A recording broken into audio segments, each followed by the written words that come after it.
So now we are going to start our new chapter. किसी book में ना ये ग्रेविटेशन पार्ट 2 करके भी दिया है, अपन अलग से chapter number 10 motion of satellite देखते हैं। ठीक है, सैटेलाइट का मोशन। तो सबसे पहले तो हमको पता हो कि सैटेलाइट क्या होता है ना। तो देखो यूनिवर्स का पूरे यूनिवर्स में वो ऑब्जेक्ट्स जो किसी प्लेनेट को सराउंड करते हैं या revolve around any planet are called satellite, है ना। ऐसा कोई भी ऑब्जेक्ट पूरे यूनिवर्स में, वो ऑब्जेक्ट जो किसी प्लेनेट को रिवॉल्व करते हैं, और प्लेनेट रिवॉल्व करते हैं सन को,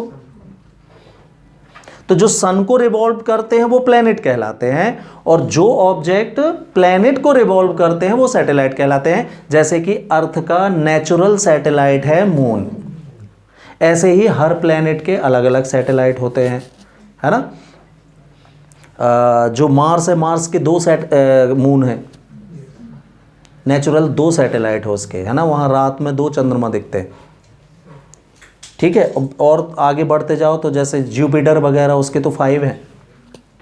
हाँ, रात में खड़े हो जाओ तो हाँ चारों तरफ चंद्रमा ही चंद्रमा दिखते हैं। तो ये सैटेलाइट कहलाते हैं। अब सैटेलाइट 2 टाइप के होते हैं, एक तो जो नेचर ने हमको दिया है लाइक मून, और दूसरे हमने बना रखे हैं मैन मेड सैटेलाइट, जिसको हम क्या बोलते हैं, आर्टिफिशियल सैटेलाइट, है ना। अब आर्टिफिशियल सैटेलाइट भी कैसे रखे जाते हैं, इनका काम अलग अलग होता है भाई। आर्टिफिशियल सैटेलाइट 2 टाइप के, एक तो सैटेलाइट होता है जो अर्थ के नियर सिचुएटेड होते हैं, बहुत ज़्यादा दूर नहीं होते ये, है ना, और ये अर्थ के रिवॉल्व्ड करते हैं वेस्ट टू ईस्ट के। अर्थ का रिवॉल्यूशन जिस डायरेक्शन में है वो वेस्ट टू ईस्ट, मतलब ऐसा चलता है। तो ये सैटेलाइट भी वेस्ट टू ईस्ट अर्थ को रिवॉल्व करते हैं। कुछ सैटेलाइट जो नियर सिचुएटेड होते हैं, है ना, ये इनकी रफ्तार जो होती है वो काफ़ी तेज होती है। ये हर 2-3 घंटे में अर्थ का एक चक्कर लगा लेते हैं, पूरे अर्थ का एक पूरा चक्कर यहाँ से चल के ऐसा घूम के यहीं 2 या 3 घंटे में एक चक्कर लगाते रहते। इस तरीके से 24 घंटे में ये, है ना, 12-13 3-4 घंटे मान लो एक चक्कर में लगे, तो 24 घंटे में 6 टाइम्स ये रिवॉल्व होते रहते हैं। मतलब हर 2-4 घंटे में ये अपना एक रिवॉल्यूशन पूरा कर लेते हैं। इनका मेन काम होता है पूरी दुनिया में, ये जो सैटेलाइट ये छोड़े जाते हैं, इनका काम होता है जासूसी करना, किस देश में क्या हो रहा है ये सब पता करना इनका काम होता है। क्यों? क्योंकि ये 3-4 घंटे में ही एक चक्कर लगा लेते हैं। मान लीजिए हमने छोड़ रखा है, इंडिया की पोजीशन ये है अर्थ पर, यहाँ इंडिया है, तो हमने इसको छोड़ रखा है, ये हर 4 घंटे बाद चक्कर लगा के यहाँ आ जाएगा। तो इसके रास्ते में जो जितने भी देश पड़ेंगे, ये सबकी इन्फॉर्मेशन कलेक्ट करते हुए जब हमारे सामने पहुँचता है तो हमको इन्फॉर्मेशन दे देता है पूरी, है ना। और दूसरा सैटेलाइट होता है जियो स्टेशनरी सैटेलाइट।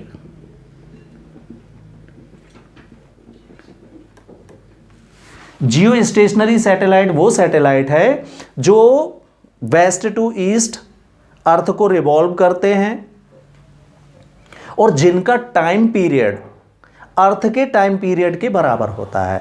अर्थ अपना रिवॉल्यूशन 24 आवर्स में कंप्लीट करती है ना। हाँ, तो इनका भी टोटल रिवॉल्यूशन एक चक्कर ये 24 आवर्स में ही लगाएंगे। तो अब इससे क्या होता है कि जितनी स्पीड से अर्थ घूम रही है उतनी ही स्पीड से ये भी घूम रहे हैं, तो ये हमेशा एक पॉइंट के सामने बने रहते हैं।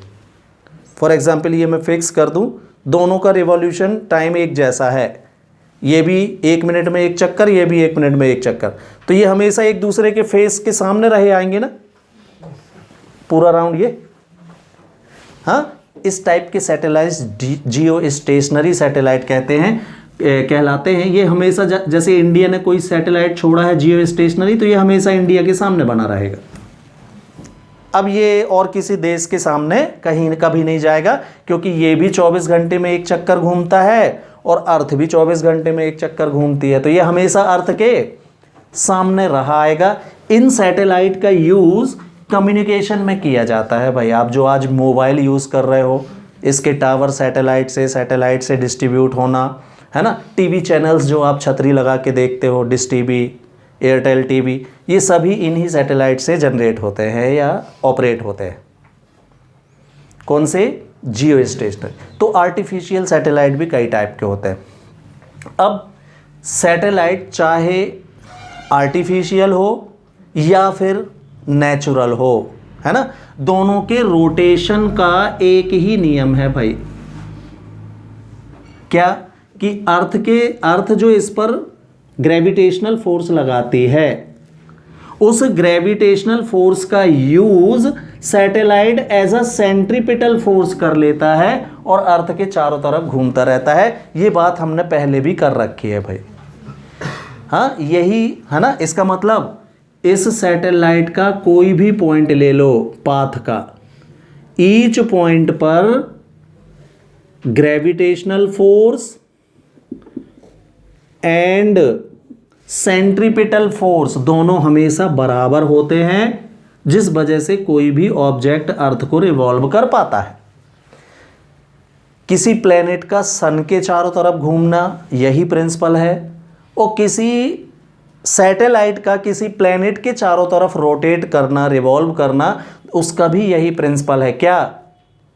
कि सैटेलाइट के पाथ के ईच पॉइंट पर gravitational force applied by earth to the satellite is equal to the centripetal force of satellite.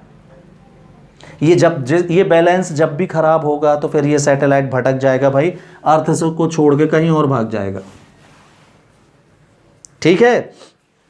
तो किसी सैटेलाइट को, है ना, उसकी ऑर्बिट में स्टेबल करने के लिए, इस ऑर्बिट तक पहुंचाने के लिए और इसमें रिवॉल्व करवाने के लिए नेसेसरी वेलोसिटी को,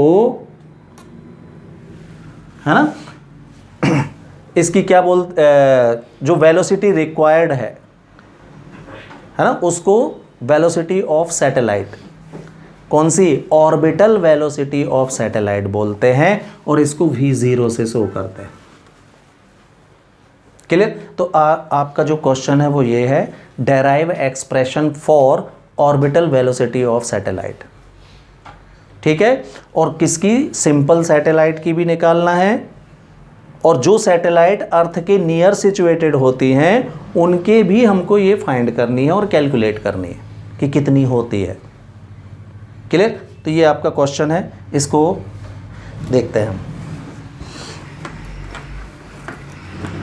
तो कोई आपसे पूछे what is the principle of rotation of a satellite around a planet, तो क्या बोलोगे आप? On each point of the path of satellite the gravitational force is always equal to the centripetal force of the satellite, and this is the principle of rotation of any satellite around any planet। चाहे वो moon हो यही नियम लगेगा, चाहे जो हमने जो छोटी सैटेलाइट छोड़ी हो उसके रिवॉल्व करने में भी यही नियम लगेगा, और यही नियम अर्थ का सन के चारों तरफ घूमने पर भी यही नियम लगेगा। ठीक है। तो हमने क्या मान लिया कि ये अर्थ है, इसका सेंटर है O, रेडियस है R और मास है M। ठीक। हमने मान लिया O से, यहां से डिस्टेंस नापते हैं, तो O से R डिस्टेंस पर स्मॉल m मास का कोई सैटेलाइट इस्टेब्लिश किया है हमने, जो अर्थ के अराउंड रिवॉल्व हो रहा है। कितनी डिस्टेंस पर? r डिस्टेंस पर। सेंटर से नापना है डिस्टेंस, तो सेंटर से ये है आपका क्या? सैटेलाइट, जिसका मास m है, और ये ऑर्बिटल वेलोसिटी v0 से सपोज रिवॉल्व कर रहा है अर्थ के चारों तरफ। ऑर्बिटल वेलोसिटी को v0 से शो करते हैं। ठीक है। तो और अर्थ सरफेस से अगर हम देखें तो हमने मान लिया सैटेलाइट की हाइट कितनी है? h हाइट पर है अर्थ सरफेस से। क्लियर? समझ में आया क्या बना है फिगर में? In figure O is the center of earth, capital M its mass and capital R its radius. From O at distance small r, है ना, a satellite of mass small m is revolving around the earth with orbital velocity v0. The height of the satellite from the earth surface is h. Height ऐसे में ना दिख रही हो तो satellite यहां बना लेना तो h दिखने लगेगा आपको, एक ही बात है। ये हर पॉइंट पर जाएगी ना, यहां भी बना सकते हो आप सैटेलाइट को, यहां भी कहीं पर भी। क्लियर? ये हो रहा है। तो ये बताओ आप देन ग्रेविटेशनल फोर्स कितना लगेगा इस पर अर्थ के द्वारा?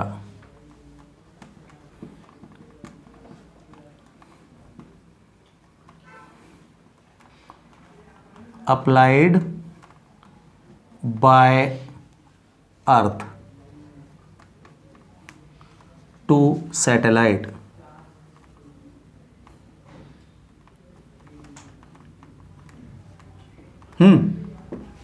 यस, न्यूटन्स का ग्रेविटेशन लॉ से निकल आएगा ना force.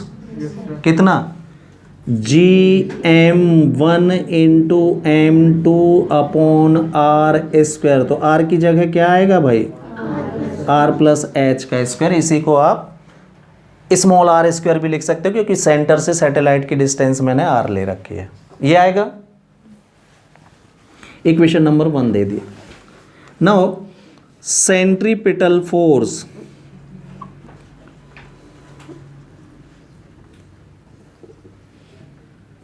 required to satellite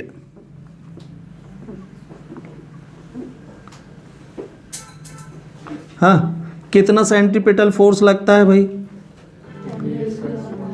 mv² upon r। किस पर? सैटेलाइट पर। तो देखो इसमें सैटेलाइट का मास लिया है, कैपिटल M ना लिख देना धोखे से, है ना। और ऑर्बिटल वेलोसिटी को मैंने किससे शो किया है? v0 से। तो v² की जगह v0² यूज करूंगा मैं, है ना। अपॉन r की वैल्यू, एक काम करो r की वैल्यू बाद में r प्लस एच रख देंगे, अभी यहां भी r² ही यूज कर लो। सेंटर से जो डिस्टेंस है ना वो नापी जाती है हमेशा, ठीक है। चलिए, ये हो गया आपका क्या? Equation number. By the principle of satellite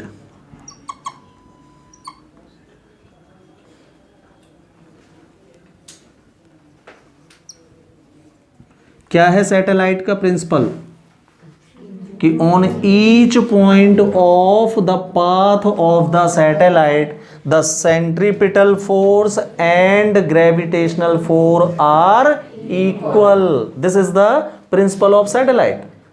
तो ये है ग्रेविटेशनल फोर्स और ये है सेंट्रीपिटल फोर्स, दोनों कैसे होंगे? इक्वल होंगे।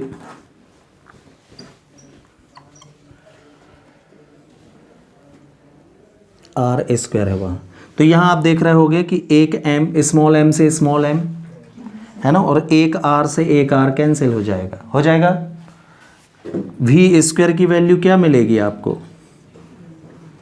Yes, g capital M upon r, ये मिलेगी, ठीक है। Taking square root, square root ले लो भाई। हमको क्या निकालना है? ऑर्बिटल वेलोसिटी निकालनी है, v0 की वैल्यू। तो ये तो स्क्वायर है, ठीक है। तो कितना आ जाएगा? Under root g into m by r। Clear? इसको हमने अगला इक्वेशन नंबर 3 दे दिया। आपने रिलेशन पढ़ा है ना, g और g में। तो small g is equal to क्या होता है भाई? होता है यही है रिलेशन। तो इंप्लाइज इससे अगर मैं gm की वैल्यू निकालूं तो g इंटू r² आएगी। ये वैल्यू उठा के इक्वेशन नंबर 3 में रखो। तो v0 की वैल्यू मिलेगी आपको root of gr² upon r, है ना।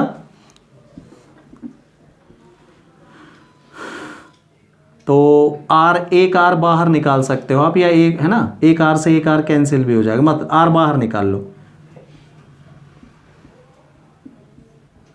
ये बच जाएगा। आर की value r plus h root of g upon r plus h, and this is the formula of orbital velocity of a satellite. ये किसी भी सैटेलाइट की है। अब मान लीजिए जो सैटेलाइट अर्थ के नियर सिचुएटेड हैं, है ना, दो satellite which are situated to near situated from earth, उसकी भी निकालना है ना अपन को। तो फॉर नियर सिचुएटेड सैटेलाइट क्या हो जाएगा? हाँ, आर प्लस एच को हम अप्रोक्सीमेटली इक्वल मान सकते हैं किसके? रेडियस ऑफ अर्थ के ही, बहुत ज़्यादा दूर नहीं है अर्थ सरफेस से। तो आर प्लस एच और आर को हम क्या इक्वल मान सकते हैं, क्योंकि अर्थ की जो रेडियस है वो बहुत ज़्यादा है, 6400 है ना। तो अब मान लीजिए आपने 100-200 किलोमीटर ऊपर भी लगाया तो वो 6400 किलोमीटर के मुकाबले कुछ भी नहीं है। हाँ, तो आर प्लस एच को आप क्या ले सकते हो? Only r. तो ये वैल्यू अगर इसमें रख दें तो V0 क्या मिलेगा? यस, हाँ, r under root g by r मिलने लगेगा। एक रूट आर से एक रूट आर कैंसिल, तो अंडर रूट जी आर बचेगा ये, राइट। तो ये है किसके लिए फॉर्मूला भाई? फॉर नियर सिचुएटेड सैटेलाइट के लिए। ऑर्बिटल वेलोसिटी जो पास में है, बिल्कुल पास में है। ये तो आप कैलकुलेट भी कर सकते हो, कैलकुलेट करके देखो जरा। जी की वैल्यू 10, आर की वैल्यू 6400 रखना, अब भी आ जाएगा। 10 इंटू 6400 है ना, तो 64 का स्क्वायर रूट और इसका 0, ये किलोमीटर है, ठीक, इंटू 10, रूट 10 और बचा भाई, ठीक। तो रूट 10 लगभग, या एक काम कर सकते हो ना आप, इसको 1000 लिख लो, मीटर में कन्वर्ट कर लो, बाद में किलोमीटर में बदल लेंगे अपन। कोई डाउट है? ये काय में है? किलोमीटर। किलोमीटर